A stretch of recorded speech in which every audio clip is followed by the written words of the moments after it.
Mr. Morale and the Big Steppers is not a portrayal of Kendrick Lamar the artist.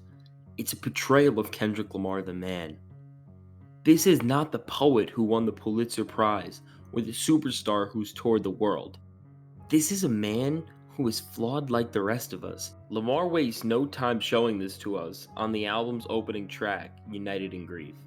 The first line of the album states, "I hope you find peace of mind in this lifetime," and as this phrase repeats over and over again, there is another voice whispering, "Tell him the truth." Both of these voices represent the thoughts within Kendrick's mind, and they show the internal tension and conflict he is facing. The song progresses, and Kendrick tells us since the 1,855 days between this album and his last studio album, Damn, he has been going through something. He warns us to be afraid of what's to come next. In this opening verse, Kendrick repeatedly questions various ideas, posing jarring answers to each one. He talks about it being easier to physically kill and hurt women as opposed to dealing with their emotional pain, how it's easier to play the blame game with his relatives instead of healing their tension, and even comes to the conclusion that all presidents and leaders are out to get the people they serve for. All of the answers Kendrick finds lead to the same theme: pessimism. Kendrick is in a crippled mind state, and his lack of trust in everyone and everything reflect this. As his thoughts continue to evolve, he admits more to the listener, even telling us that he went out and got a therapist. He admits here that he's too focused on his career and not himself. He's torn down and destroyed, and his increasing vocal tone and the gradual instrumental buildup heighten these emotions. At the peak of his pain here, Kendrick sums up all he is feeling with the lines, "I grieve different," which ties back to the Heart Part 5's concept centered around the idea that life is all perspective. The rest of the song fleshes out this concept and the pain Kendrick's feeling through his intense recollection of events and traits that have put him in the void he's in right now. The following song, N95, is centered around the idea of taking your mask off, hence the name of the track. In a monotone pocket, Kendrick focuses on the idea of revealing your true identity. He crafts each line in this section through the concept of melting your ego. From a materialistic lifestyle to having snakes in your circle, Kendrick renounces all of the forces he believes to be viceful and says he will not be tolerating this behavior with the lines, "I'm done with the sensitive, taking it personal, done with the black and the white, the wrong and the right." These themes are conveyed and built up through an amazing synth-heavy instrumental that showcased Kendrick in one of the most chaotic settings we have ever seen him in sonically. The sonic palette was definitely no mistake, as the song shows Kendrick in denial of what the previous track set up. He's telling everybody else to change themselves while he's still afraid to take the mask off himself. The song Worldwide Steppers continues to showcase the back and forth battle between Kendrick and his struggling mental state. Before Lamar can get a word in, the cut opens with Kodak Black stating the phrase, "Kodak Black, OK Llama, Eckhart Tolle, and this is the Big Steppers." Just in this 10-second opening, many of the album's key devices open up.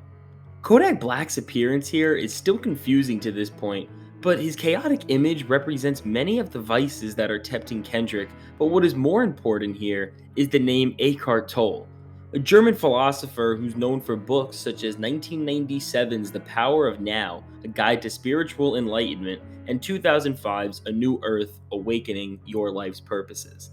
These two contrasting names are iterated here to show two things: the idea is fighting within Kendrick's head and the force that controls it right now. The lifestyle Kodak Black has portrayed in his music and in his real world antics is the one Kendrick is trying to escape from, yet is trapped within. Lamar is aware of the teachings of Toll, but they have not had enough impact on him to change his ways. From here, Kendrick continues to show the line between these two forces. This is best reflected in the section of the song where he talks about watching Baby Shark with his daughter while looking out the window for sharks who want to harm him and his family. It's this level of paranoia and unresolved that keeps Kendrick in this torn mental state, stuck between the good and the bad, the past and the present, and in a ripple he can't figure out which side to lean towards. He talks about the positive strides he's made in his life, but can't seem to shake the negative. Where all of this track takes an even darker turn is where Kendrick admits to having infidelities in his marriage as he recounts the times he slept with two different white girls. The first white girl he slept with was wealthy, and her dad was a sheriff. This made Kendrick feel a sense of vengeance as this same sheriff arrested one of his uncles. He then talks about another encounter he had during his Good Kid Mad City tour. Revealing this, Kendrick shows the blemishes in his marriage, which will be touched upon further in the record. The eerie instrumental and masterful storytelling paint the perfect picture of everything Lamar's trying to get across. He's being honest, he's showing his imperfections, he's showcasing that even the good things in his life can't escape his faults. Everything ranging from his artistic writer's block to the frustration he holds for not helping his community is all seen here, and what these ideas and many others in the track show is that when Kendrick Lamar figures out something or does something with good intentions, he ends up resenting himself for it or going in the downward spiral regardless. This all ties back to the album's core theme so far regarding his crumbling mental state and the emotional peaks and valleys that this internal struggle is plagued with. Teaming up with Blast and Amanda Reefer, Die Hard focuses on Kendrick doing the best to redeem his tarnished love. The entire track revolves around saving love and enduring through all of its challenges as the strong connection two individuals possess make it worth it. But this message may pass you by entirely due to how catchy the track is. The vibrant drum pattern, heartwarming vocal sample, and soothing vocals of Blast, Amanda Reefer, and Kendrick, who masters the melodic pocket he started to use on Damn, make this moment just as sonically rich as it is narratively. But Lamar is too resistant to tell her that he's already begun his journey towards self-healing. Just like on N95, this shows Kendrick is still hesitant to take the mask off due to his own insecurities and the stigma that goes around with showing such vulnerability. As each song has fought to heal Kendrick through therapeutic-like examinations so far, Father Time adds to this narrative, showcasing a much-needed aspect to understanding Kendrick's psyche. Lamar uses the phrase daddy issues over and over again as he explains the culture of toxic masculinity he grew up around. He talks about how he was surrounded by a culture that sheltered him from such things as being in tune with his emotions, and that the principles his dad taught him conformed him to be the way he is today. He conveys this through bars such as, "When Kanye got back with Drake, I was slightly confused. Guess I'm not as mature as I think, got some healing to do," which refers to the idea that Kendrick's headstrong persona is forcing him to hold grudges. He mentions the influence his dad had on him, and despite his experience within the same environment, never really did much to help Kendrick's life on the streets. All of these words acquire such a vibrance and power to them through the majestic instrumental and are reaffirmed in listeners' heads through the godly hook delivered by Sampha. Considering the examination of Kendrick's past, specifically how the dynamic between him and his father played into his troubles now, Father Time offers quite a powerful conclusion. Kendrick isn't just drawing connections between his mistreatment of women and others from his upbringing. He's making it his goal to break this cycle and says that men with daddy issues need to give these women a break. Often in our world, women are expected to be the backbone of men's emotions, and Kendrick is addressing that needs to be changed. While Lamar is able to dive deep and understand this generational issue, the real question is, will he be able to use his own advice? Narrated by Kodak Black, Rich Interlude serves as the narrative checkpoint to the album. Kodak talks about his come up and all of the struggles he's faced in his upbringing. He talks about the idea that despite his life changing through his newfound wealth and success, his problems have really never escaped him. This ego filled banter sets up Rich to work in full force. Thematically, this song just shows Kendrick taking a step back from the redemptive journey we have seen through the rest of the record and see Lamar just flex throughout the song, cushioning his ego, proving everything Kodak says in the previous interlude to a point. Just like the interlude, Kendrick shows the dynamic between his success and problems that never escape. He talks about relationships never being permanent and goes to question others' actions, including how people treat deaths on their social media accounts. From the atmospheric instrumental and the more subtle vocal presence from Kendrick, this song is just a much smaller track in terms of what it's trying to accomplish, but Lamar even makes the smaller moments feel just as important on this record.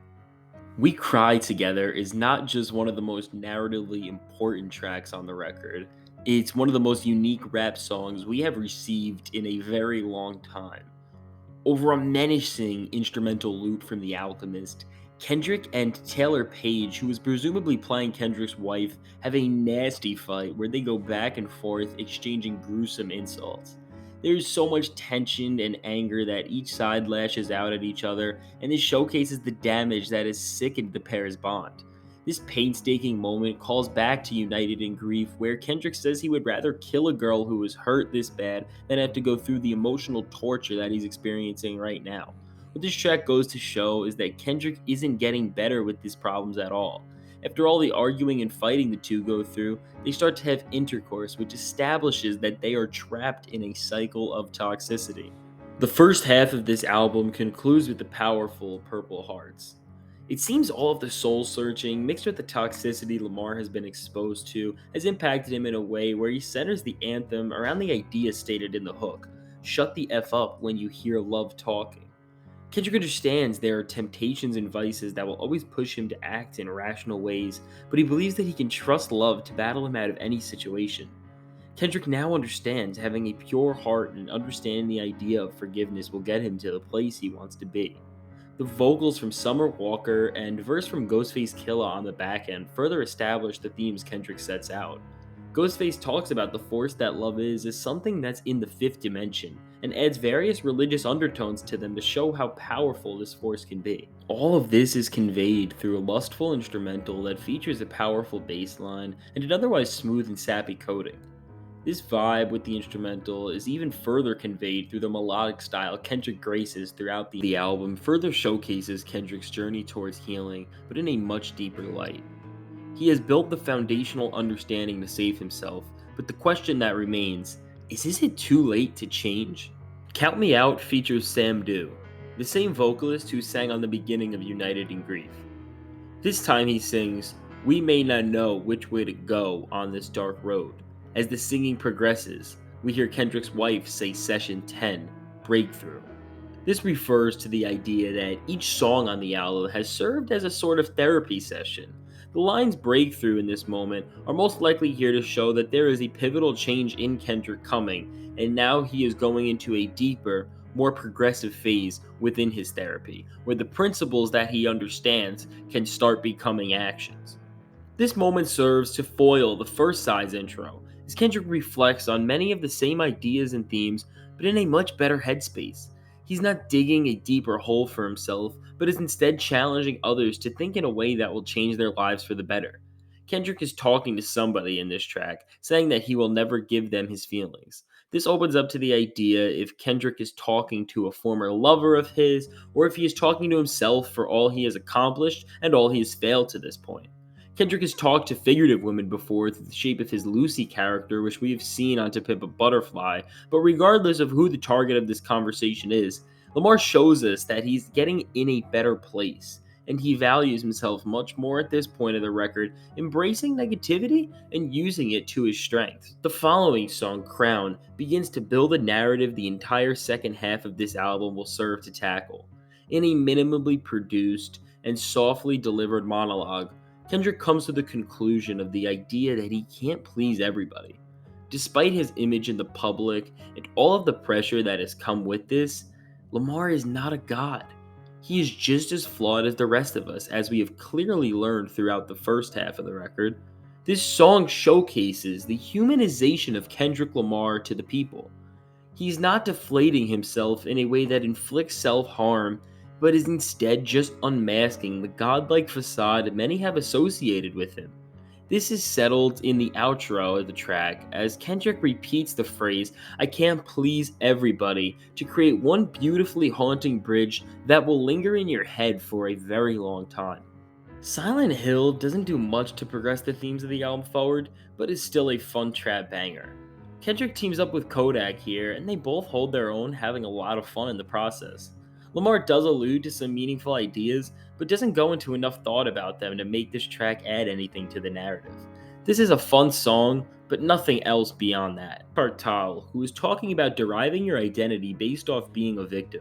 Before this claim can be fleshed out, Keem begins to spit one of his best verses to date over a dramatic violin-based instrumental. The beat is building up as the rolling momentum of Keem does. There is so much heart in everything that is being said as Keem talks about everything he had to overcome. There is a lingering theme of resilience between every bar the young rapper strings together and concludes all of this, having it flow right into the song Savior.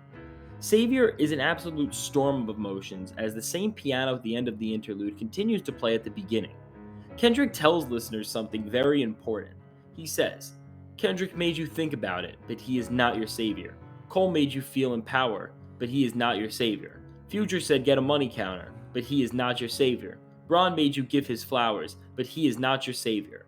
Kendrick cites these four influential figures within the African American community to show the idea that just like everyone else, Cole, Future, LeBron, and Kendrick are just people. They are not your savior.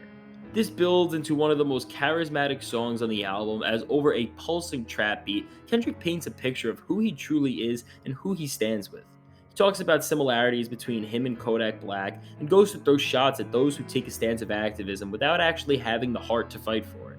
He references the idea of living through social media and looking for others' approval in this track, as he talks about how you don't need to post about everything you see on Instagram to show how you care about a tragic event or whatever else you may be posting about.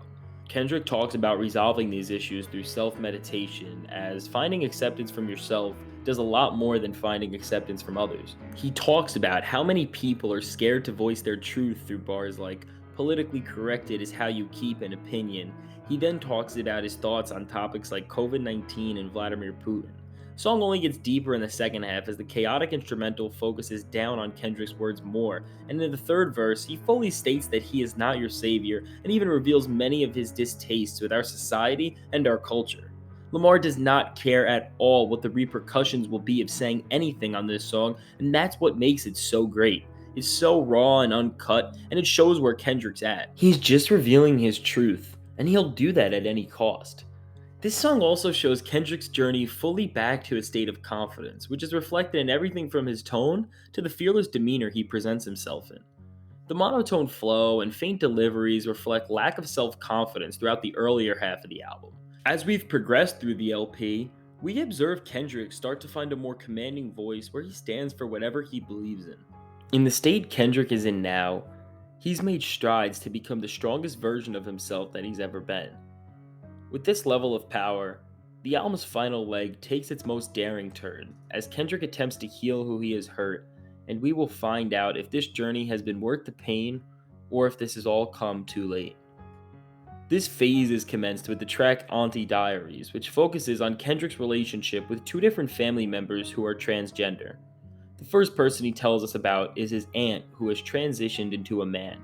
He's telling us this story from the perspective of himself at first as a second grader. He doesn't fully understand everything that is occurring, but grasps various moments about this transition, such as other family members' perception, and he goes on to say that many of his uncles were jealous as his aunt got more women than the rest of them. This song ties into a lot of the ideas presented on Father Time, referring to how the culture you were raised in can plague your view on various aspects of life, and it expands upon this with a message that hip-hop has needed to hear for a very long time. The stories of the track continue explaining Kendrick's adolescent environment and his perception of the LGBTQ+ community at a young age. He uses the homophobic slur that begins with the letter F to highlight the perception his community had on this matter, and the story progresses as Kendrick talks about the relationship he built with his uncle. He switches between calling her both he and she, which showcases Kendrick's confusion in accepting her identity. Lamar also highlights all of the good his uncle had did for him, which included such things as giving Kendrick haircuts and showing him how to write raps. He concludes this section repeating the line that he started off verse 1 and verse 2 with, but adds to it, saying, "My auntie is a man now, we cool with it," to show his clarity in the situation. The third verse of the song focuses on Kendrick's cousin Demetrius, who now goes by the name of Mary Ann. Kendrick talks about the positives of his cousin living in the reality he wants to be in, but also talks about how his family looks down upon his cousin for his choices. Lamar tells listeners he was aware of the changes his cousin was going through, as Demetrius didn't laugh as hard when those around Kendrick grew up saying the F word. This side of the story wraps everything up, bringing it all together through the idea between the church's conflict against the LGBTQ+ community, along with Kendrick understanding he was wrong for using F-bombs. He says he's a hypocrite, as he used this word but yelled at a white girl for saying the N-word at one of his concerts. Kendrick reaches this powerful conclusion to show how far he is as a person. He's embracing his flaws and showing them for the world to ponder at, to reflect on if he is really the idol we all thought he was. This song is one of the most powerful within the track list for two reasons. One for what it represents in Kendrick's journey towards vulnerability and self acceptance, and the other for showing a huge rapper use his voice to promote the LGBTQ community, a group that has often been looked down upon in hip hop and in pop culture as a whole. Kendrick conveys all of this powerful storytelling in a calm but unsettling atmosphere, which is conveyed in both the faintness of Kendrick's voice and the instrumental throughout the cut. Referencing the controversy that occurred during Kendrick's performance where a white girl said the N word on stage while rapping Mad City. The opening intro to the song Mr. Morale features a vocal clip of a man screaming about how he saw one of the worst performances of his life. This clip is used to build tension along with the rapidly building up instrumental, which leads into one of the most intense cuts on the entire album and Kendrick's entire discography. Kendrick's rapping in one of the most raw and enraged pockets we have ever seen him in. His flow is impeccable here, unraveling some of his most jagged thoughts.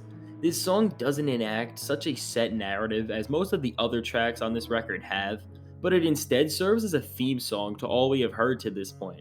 Kendrick touches on everything he has experienced throughout his life and how it has all culminated into making him the man he stands as right now. Between the top tier production and performance from Kendrick, this song is just one of a kind in the best way possible.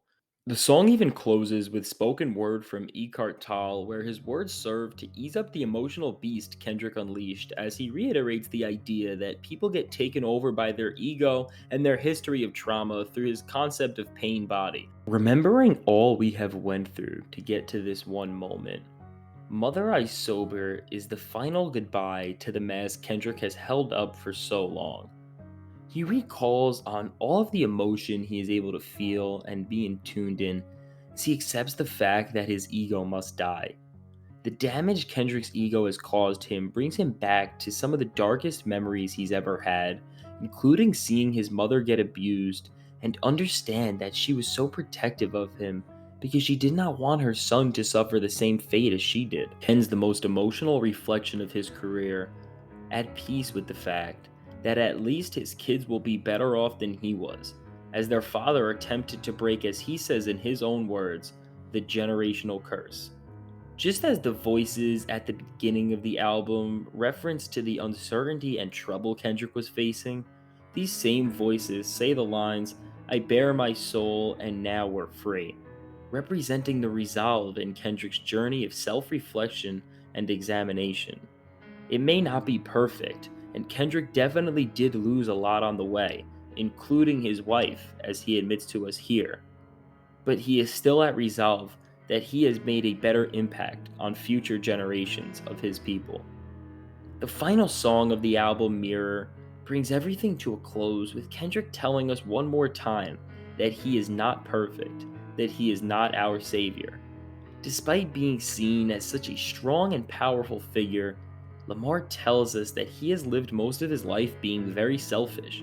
He repeats the line, "I chose me, I'm sorry," all over the bridge to signify this idea. The most important lines in this song come on the bridge where Lamar says, "Sorry I didn't save the world, my friend. I was too busy building mine again," which refers to all he went through. Walking away from this song, and we understand Kendrick Lamar, the flawed and human Kendrick Lamar, the Kendrick Lamar who is not a superstar, who is not our savior. We understand Kendrick Lamar for who he is, a flawed man who is doing his best to unright his wrongs. We still hear Kodak at this point in the album, as we understand that no matter what Kendrick does to change, he will always have this side in him. Overall, Mr. Morale and the Big Steppers is everything we could ever want in a Kendrick Lamar album. He pulled a complete 360 on us, redefining his character in the most powerful way possible. I'm astonished by the depth he was able to break down himself in and show us who he truly is at heart.